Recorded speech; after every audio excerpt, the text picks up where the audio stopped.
Rapunzel.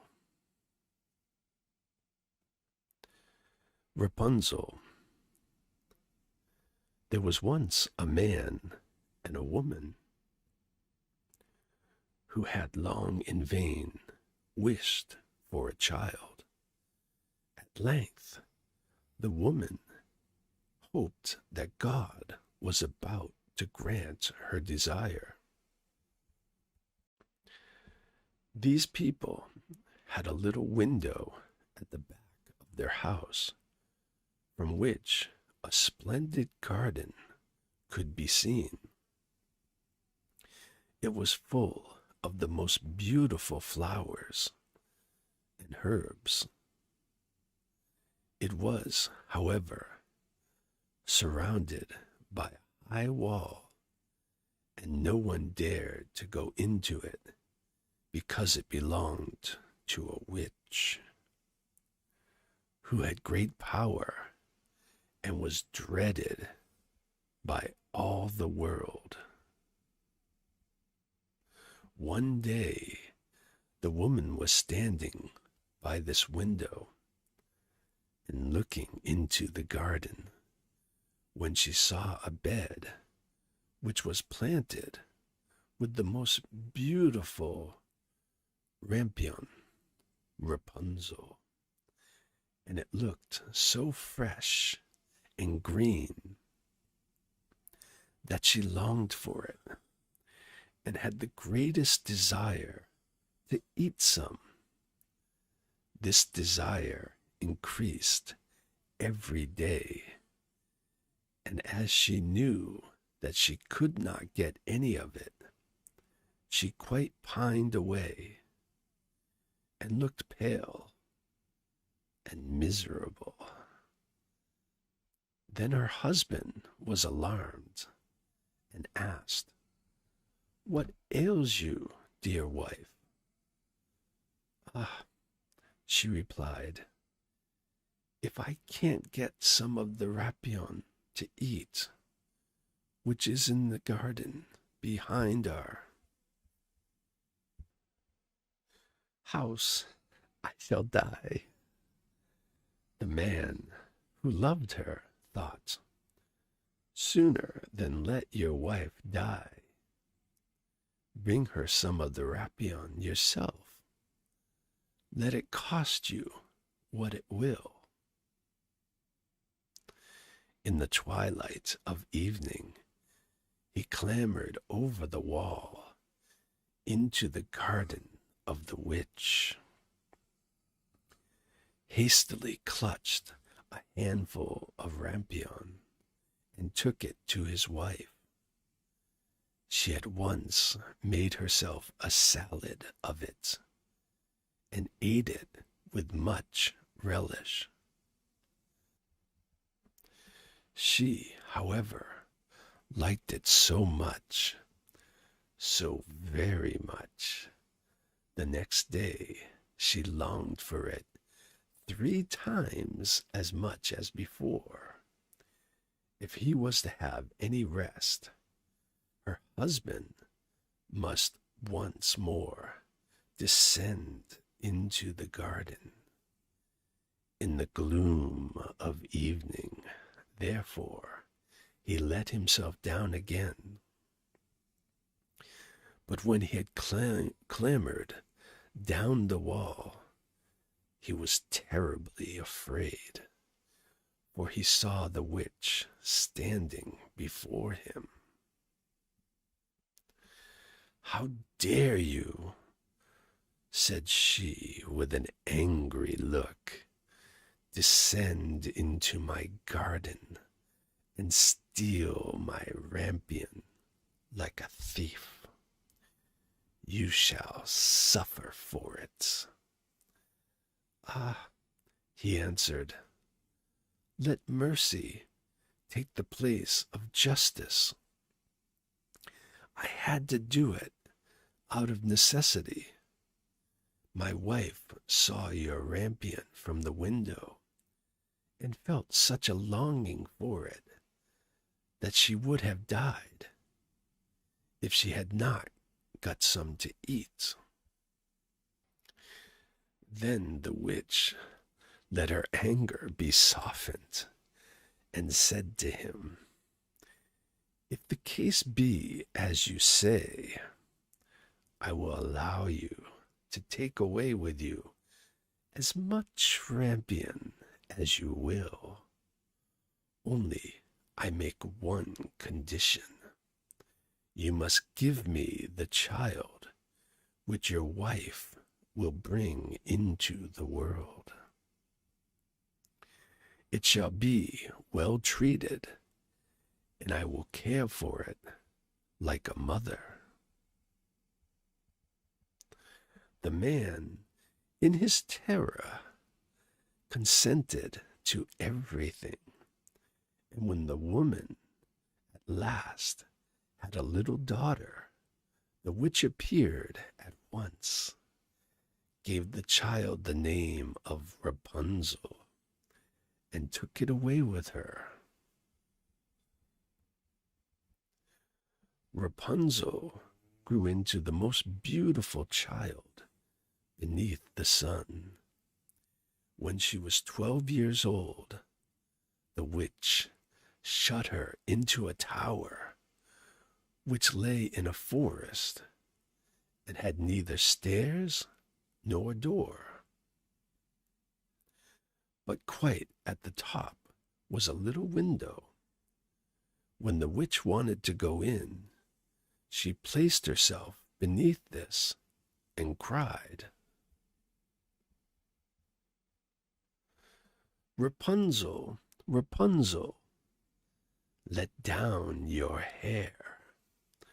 Rapunzel had magnificent long hair, fine as spun gold.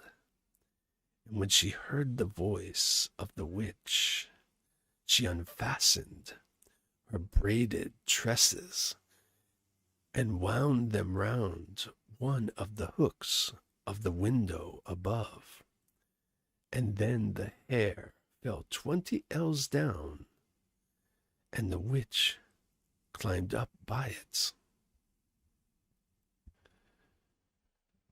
After a year or two, it came to pass that the king's son rode through the forest and went by the tower. Then he heard a song which was so charming that he stood still and listened. This was Rapunzel, who in her solitude passed her time in letting her sweet voice resound. The king's son wanted to climb up to her and looked from the door of the tower, but none was to be found. He rode home, but the singing had so deeply touched his heart that every day he went out into the forest and listened to it.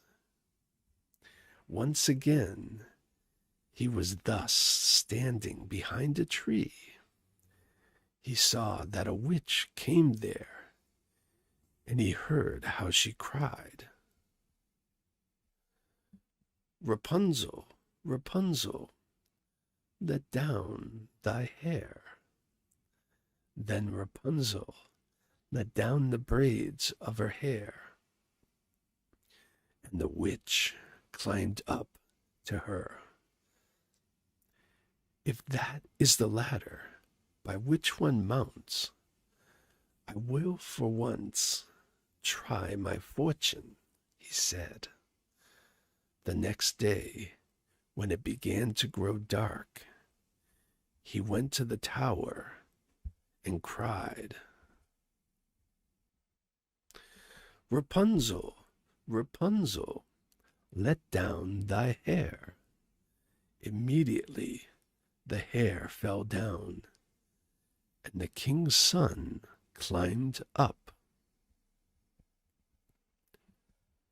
At first, Rapunzel was terribly frightened when a man, such as her eyes had never yet beheld came to her. But the king's son began to talk to her quite like a friend, and told her that his heart had been so stirred that it had let him have no rest, so he had been forced to see her.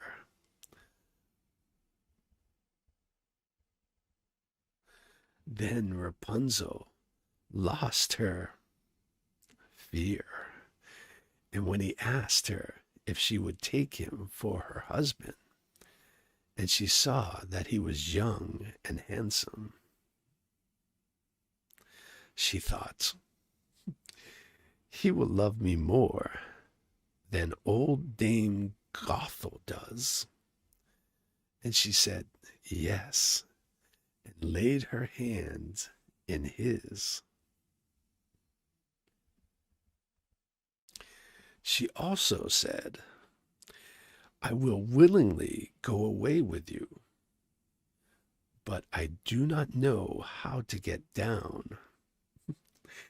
Bring with you a skin of silk every time that you come, and I will weave a ladder with it. When that is ready, I will descend and will take me on your horse. They agreed that until that day he should come to her every evening, for the old woman came by. The witch remarked nothing of this until once Rapunzel said to her, tell me, Dame Gothel, how it happens that you are so much heavier for me to draw up than the young king's son. He is with me in a moment. Ah, you wicked child, cried the witch. What do I hear you say? I thought I had separated you from all the world, and yet you have deceived me. And in her anger, she clutched Rapunzel's beautiful tresses, wrapped them twice round her left hand, seized a pair of scissors with the right, and snip, snap, they were cut off, and the lovely braids lay on the ground. And she was so pitiless that she took poor Rapunzel into a desert where she had to live in great grief and misery. On the same day, however, that she cast out Rapunzel, the witch, in the evening, fastened the braids of hair which she had cut off to the hook of the window. And when the king's son came and cried, Rapunzel, Rapunzel, let down thy hair, she let the hair down. The king's son ascended. He did not find his dearest Rapunzel above, but the witch, who gazed at him with wicked and venomous looks. Aha! She cried mockingly. You would fetch your dearest, but the beautiful bird sits no longer singing in the nest. The cat has got it and will scratch out your eyes as well. Rapunzel is lost to you. You will never see her more.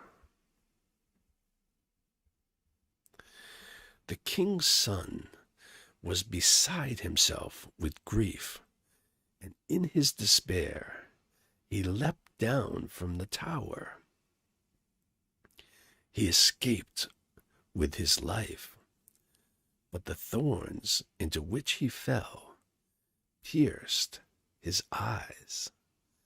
Then he wandered, quite blind, about the forest, ate nothing but roots and berries, and did nothing but lament and weep over the loss of his dearest wife. Thus he roamed about in misery for some years, and at length came to the desert where Rapunzel lived in wretchedness. He heard a voice, and it seemed so familiar to him that he went toward it. When he approached, Rapunzel knew him and fell on his neck and wept. Two of her tears wetted his eyes, and they grew clear again, and he could see with them as before. He led her to his kingdom, where he was joyfully received, and they lived for a long time, happy and contented. Thus concludes Rapunzel. I do have to say, I'm pretty impressed that all it takes is the tears of a princess.